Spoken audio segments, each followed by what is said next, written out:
కాజూరాల ప్రాజెక్టుపై రోడ్డు ప్రమాదం జరిగింది. ఎదురుగా వస్తున్న కారు ఢీకొడుతుందనే భయంతో యువకుడు బైక్ పై నుంచి ప్రాజెక్టులోకి దూకాడు. ప్రమాదవశాత్తు నదిలో పడి యువకుడు మహేష్ గల్లంతయ్యాడు. బైక్ను కారు ఢీకొనడంతో మరో వ్యక్తి జానకిరాములకి గాయాలయ్యాయి. 48వ గేట్ వద్ద మహేష్ కోసం రెస్క్యూ టీం గాలింపు చర్యలు చేపట్టింది. ఫోన్ మాట్లాడుతూ కారు డ్రైవింగ్ చేయడం వల్లే ప్రమాదం జరిగిందని పోలీసులు నిర్ధారించారు.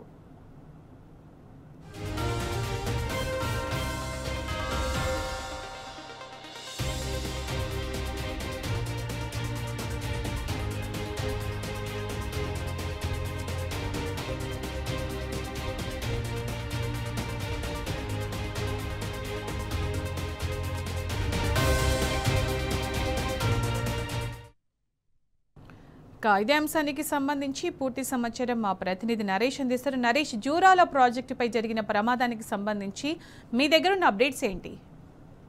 సునీత, జూరాల ప్రాజెక్టు పైన రోడ్డు ప్రమాదం జరిగింది.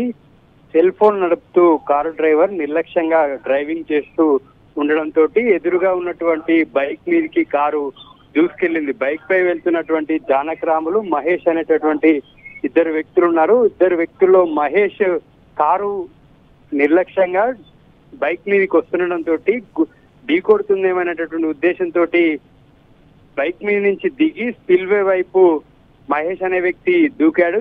ప్రస్తుతానికి అతను నదిలో గల్లంతయ్యాడు. గాలింపు చర్యలు కొనసాగుతున్నాయి. బైక్ పై ఉన్నటువంటి మరో వ్యక్తి జానకరాములకి తలకు గాయమైంది. ప్రస్తుతం కర్నూలు ఆసుపత్రిలో చికిత్స పొందుతూ ఉన్నాడు. నిన్న రాత్రి సమయంలో ఈ ఘటన జరిగింది.